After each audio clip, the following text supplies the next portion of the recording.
Okay. So, hello everyone.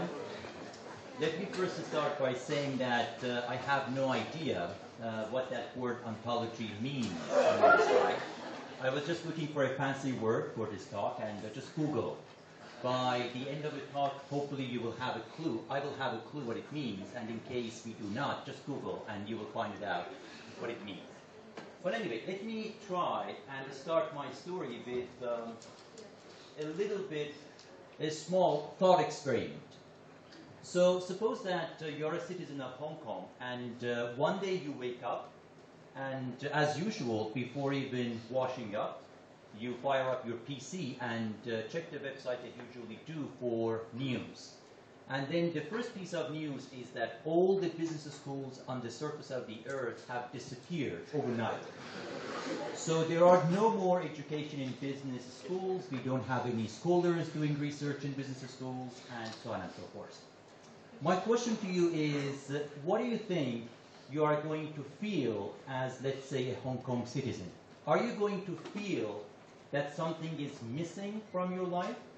Are you going to feel that the corporations are going to close down their doors and simply say that we are not going to work simply because there is no business school anymore? Do you think that the stock markets, for example, in New York, in Hong Kong, in London, will stop operating because now we don't have any business schools? Probably, in case you are thinking the way I do, the answer to these questions would be no. Most people wouldn't even notice that business schools have disappeared. Okay? So the problem, I guess, is that unlike some other schools, we don't really try and answer big questions. We don't have big questions for business schools to answer. So you should compare that with, let's say, medical schools. So in case the same piece of news was about medical schools, I'm pretty sure that all of you would have been worried very, very harshly. You would say, well, I'm worried about my health. I'm worried about my family's health. I'm also worried who is going to take care of a disease like Alzheimer's. Still, we don't have a cure for that. What about the king of all diseases, cancer? I have had close family members who have fallen to cancer. And it gives me hope to see that some people are actually working to find a cure for this disease. Or let's say, these days, the bacteria are becoming resistant against the antibacteria that we have. And in case we stop training people who can find new antibacteria, we are going to be shot back to the era when people used to die of a simple wound. So in a way, the medical schools, the way they are designed, the way they are trying to operate is to find a solution for one of the biggest problems in life. How we can keep human societies healthy, how we can help them to thrive and live happy. But then the same question cannot be answered, cannot be said about the business schools. So if you look into it, you may be criticizing that thought experiment and you may be saying, well, you know, we have the business schools and we are hoping that, well, they will be studying the organizations, the corporations, the firms. And then hopefully they will be able to tell us more about how these organizations or corporations work. But let me give you an example of the biggest failure that they have had. The financial crisis that we had in 2008, which literally brought down the financial system in the world. So you should ask yourself, why is it that the business schools who are taking great talents in and they are really invested heavily on were not able to warn us that in case you have invested in stock markets, you are in trouble. In case you have money in pension funds, you are in trouble. In case you have mortgaged your home, again, you are in the risk of losing your home, your shelter. So the question is, they all missed on this. We don't have even one business school, let's say the economics school or finance schools, who were able to tell us, to warn us. But they were supposed to study these organizations and tell us these things, and they failed. Well, you may be again thinking that that crisis was so huge and it was man-made. Some corporations, some financial institutions tried to do something that was not really ethical, and that's the reason that happened. So we can't blame the business schools that extent. But then my argument would be this. After that happened, that financial crisis happened, what do you think should have happened in business schools if they are claiming that they do study financial institutions, corporations, and so on and so forth? We should have been seeing a tsunami in business schools, a tsunami of change in business schools. We should have seen them changing the whole type of research that they are doing. We should have been seeing them changing the way they educate the young, for example, the undergrad students that we have in business schools. But has that happened? So my argument is that the business schools are not actually studying corporations. What they are doing is, in fact, serving the organizations. So there is a difference between studying a phenomenon and serving that phenomenon. So when we take the students in a business school, all over the world, by the way, not only in Hong Kong, what we do is we install a software in their head.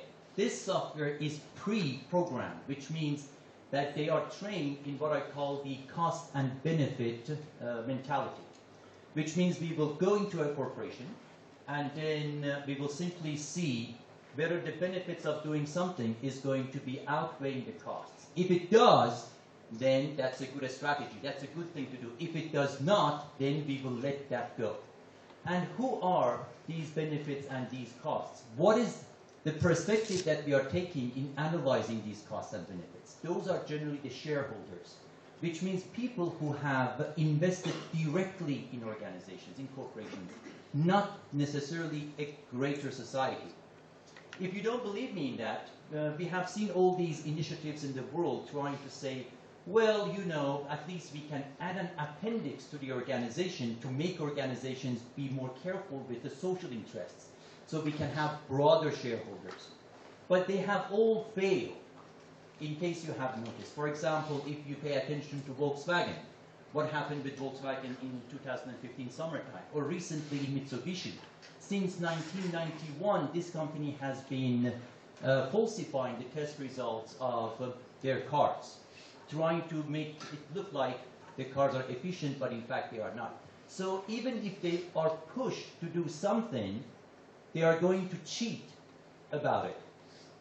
And I guess the reason, one of the reasons is that in the corporate world, what we are focused on is the cost-benefit mentality, which makes sense probably. But it does not make sense for business schools to be focused on training the young, or let's say let the faculty do research only from the perspective of the corporations. We should be able to study a corporation, not to serve it, which means we need to train our young in order to come up with better education. There should not be assembly lines. When people come in, they get a simple software in their head and then they leave.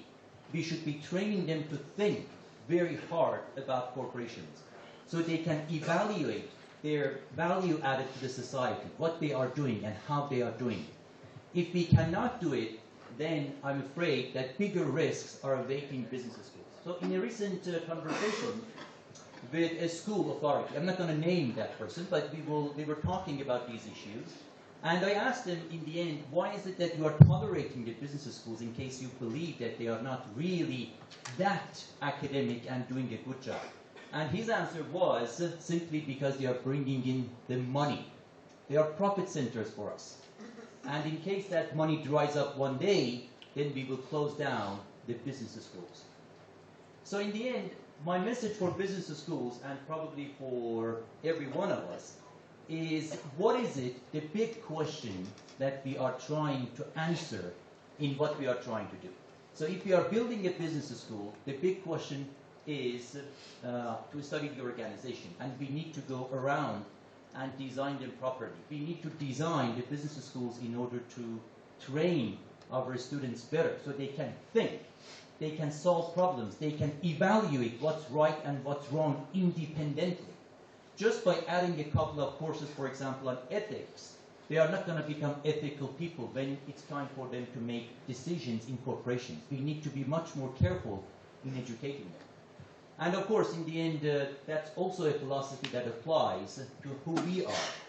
And in case we are trying to do something, in case we are trying to go about life, we should be asking, what is that big question that I want to answer? We need to have an independent answer for it on our own, and not let others make that decision for us. That's pretty much it. I hope that you get the idea of the ontology now by the stories I told you. Thank you.